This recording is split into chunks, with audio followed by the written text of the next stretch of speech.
BDS நிறைய பேர் addict ஆகிருக்காங்க.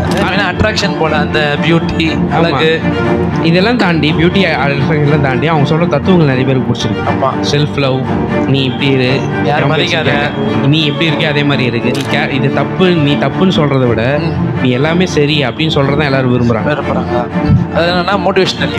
எது கேட்டாலும் வந்து உன் ஒப்பீனியன், இது உன் சப்ஜெக்டிவ் பிலீஃப் அப்படின்னு சொல்ற காலம் வந்து இப்போ வந்துருச்சு. இன்னும் நிறைய இன்க்ரீஸ் ஆகும். கிறிஸ்டியானிட்டி சொல்றியா, அது உன் நம்பிக்கைப்பா, உனக்கு ஒர்க் அவுட் ஆகுதா, நீ அதை ஃபாலோ பண்ணிக்கோ, எனக்கு அது ஒர்க் அவுட் ஆகல.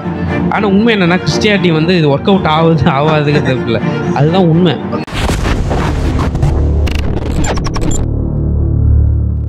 இன்னும் வேற என்னென்ன மிஸ்ஸிங்? வேர்ல்ட் பிலாசபிஸ், நிறைய உலக தத்துவங்கள் நிறைய இருக்கு. உலக தத்துவங்கள் வந்து நிறைய பைபிளுக்கு எதிராக இருக்கு, ஏசப்பா போதனைக்கு எதிராக இருக்கு. உதாரணத்துக்கு நானாதான் இருப்பேன், அப்புறம் be yourself, only positive vibes, love yourself நீ சொன்ன மாதிரி. ஆனால் இன்னும் நிறைய இருக்கு. அதான் என்ன சொன்ன, பாசிட்டிவ் வைப்ஸும் மட்டும் நம்மளுக்கு வேணாம், நெகட்டிவ் வைப்ஸும் நம்ம வாழ்க்கையில வேணும். நம்ம சேஞ்ச் ஆக முடியும். கடவுள் வந்து உணர்த்துறாருன்னா அதை அக்செப்ட் பண்ணிக்கணும். நிறைய உலக தத்துவங்கள் பிடிஎஸ் நிறைய பேர் அடிக்ட் ஆகிருக்காங்க. ஆமா, நிறைய அடிக்ட் ஆயிருக்காங்க. நாங்க போற கேம்ப்லயும் நிறைய பேர் சொல்லுவாங்க, ஒவ்வொருத்தரும் இது சொல்லிட்டு இருக்கோம். அட்ராக்ஷன் போல அந்த பியூட்டி அழகு இதெல்லாம் தாண்டி, பியூட்டி எல்லாம் தாண்டி அவங்க சொல்ற தத்துவங்கள் நிறைய பேருக்கு பிடிச்சிருக்கு. ஆமா, செல்ஃப் லவ், நீ இப்படி இரு, யாரும் மதிக்காத, நீ எப்படி இருக்கே அதே மாதிரி இருக்கு, எவன் பேச்சும் கேட்காத அப்படின்னு சொல்ல எல்லாருக்கும் ஈஸியா இருக்கு. ஏன்னா இப்போ ஒரு இது தப்பு, நீ தப்புன்னு சொல்றதை விட நீ எல்லாமே சரி அப்படின்னு சொல்றதான் எல்லாரும் விரும்புறாங்க. அது என்னன்னா மோட்டிவேஷனல் என்கரேஜ் பண்றது. அதை என்கரேஜ் பண்றது தப்பு கிடையாது, என்கரேஜ் பண்ற இடத்துல பண்ணணும். அதே சமயம் நீ தப்பு செய்யறன்னா அதை நீ சேஞ்ச் பண்ணிக்கிட்டாதான் வாழ்க்கையில இருக்க முடியும், அவ்வளவுதான். அது சின்ன விஷயமா கூட இருக்கலாம். நான் இந்த மாதிரி தத்துவங்கள் எதுவுமே நம்மளுக்கு பைபிளுக்கு ஆப்போசிட் ஆனது தான். அது என்ன கேள்வினா, நிறைய பேர் பைபிள் காலேஜ் படிச்சுக்கிறாங்க, பாஸ்டர்ஸ் நல்ல இது படிச்சுக்கிறாங்க, பிடிஎஸ் முடிச்சுக்கிறாங்க, தியாலஜி முடிச்சுருக்காங்க.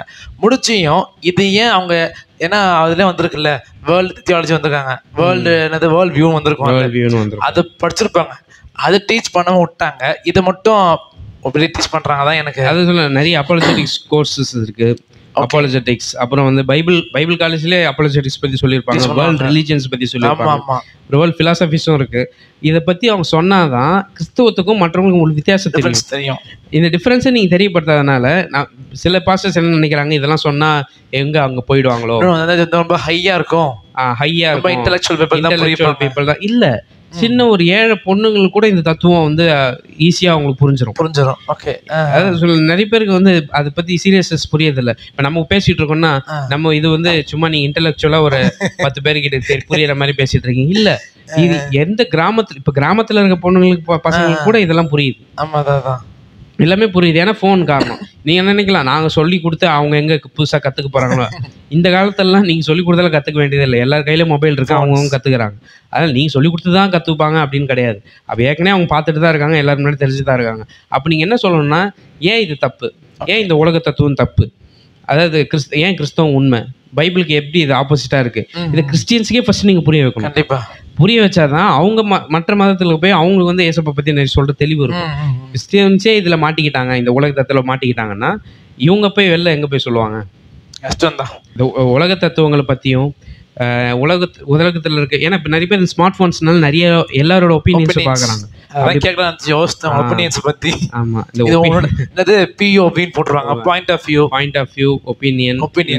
இதெல்லாம் ஈஸியாக சொல்லிடலாம். இப்போ என்ன பண்ணுறோன்னா, நம்ம இந்த ஸ்மார்ட் ஃபோன், இந்த ரெவல்யூஷனுக்கு அப்புறம், ஸ்மார்ட் ஃபோன் ரெவல்யூஷனுக்கு அப்புறம் வந்து நிறைய பேருக்கு வந்து என்னென்னா அவங்களோட நம்பிக்கை அவங்களுக்கு செட் ஆகும். அதை வந்து மற்றவங்க கிட்ட இம்போஸ் பண்ணக்கூடாது அப்படின்ற எண்ணம் வந்துருச்சு. அதாவது இது உங்க நம்பிக்கை, இப்போ இவ்வளோ நேரம் கத்தி பேசினுக்கிறோம், ஒரே கமெண்ட்ல இது உன் ஒப்பீனியன் சொல்லிட்டு போயிடுவாங்க. ஆனால் அதுதான் சொல்றேன், ஏன்னா எது கேட்டாலும் வந்து இது உன் ஒப்பீனியன், இது உன் சப்ஜெக்டிவ் பிலீஃப் அப்படின்னு சொல்ற காலம் வந்து இப்போ வந்துருச்சு. இன்னும் நிறைய இன்க்ரீஸ் ஆகும். ஃபாரின்லாம் அதுதான். நீ எது சொன்னாலும் கிறிஸ்டியானிட்டி சொல்றியா, அது உன் நம்பிக்கைப்பா, உனக்கு ஒர்க் அவுட் ஆகுதா, நீ அதை ஃபாலோ பண்ணிக்கோ, எனக்கு அது ஒர்க் அவுட் ஆகல. ஆனால் உண்மை என்னன்னா கிறிஸ்டியானிட்டி வந்து இது ஒர்க் அவுட் ஆகாதுங்கிறது இல்லை, அதுதான் உண்மை.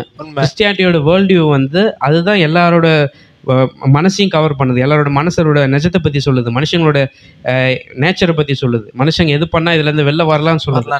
இதெல்லாம் சப்ஜெக்டிவ் பிலீஃப் கிடையாது, இது நிஜத்தை பற்றின ஒரு சொல்கிற விஷயங்கள். அப்போ இது நம்ம வெறும் சப்ஜெக்டிவ் பிலீஃபு, இது உங்க ஒப்பீனியன் சொல்லிட்டு விட்டுறக்கூடாது. அதாவது சில பேர்லாம் எல்லா மனுஷங்களும் ஒரே மாதிரி இருக்க மாட்டாங்கப்பா அப்படின்னு சொல்லுவாங்க. எல்லாரும் ஒவ்வொரு மாதிரி இருப்பாங்க. அதனால இது உங்க மாரல் வேல்யூஸ், இதை நீங்க அவங்க திணிக்காதீங்க.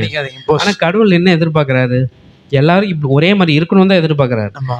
எல்லாரோட மாரல் வேல்யூஸும் ஒரே மாதிரி இருக்கணும் தான் எதிர்பார்க்கறாரு. எல்லாரோட பிலீஃப் சிஸ்டமும் ஒரே மாதிரி இருக்கணும் தான் எதிர்பார்க்கறாரு. அப்படி ஒரு வேளை எதிர்பார்க்காம இருந்தா கடவுள் ஏன் ஒரே கடவுள் ஏன் இவ்வளோ வித்தியாசமான மனுஷங்களை படைச்சிட்டு இது மட்டும் தான் இப்போ உண்மைன்னு ஏன் சொல்லணும்? அப்போ இது மட்டும் தான் உண்மைன்னு சொல்றாருன்னா பைபிள்லேயும் நிறைய போட்டிருக்கு. அதாவது இது உனக்கு உண்மை கிடையாது, இது உண்மை, இது உனக்கு உண்மை, இது எனக்கு உண்மை அப்படி கிடையாது. எல்லாருக்கும் பொதுவான உண்மை இதுதான். அதுதான் பைபிள் சொல்லுது.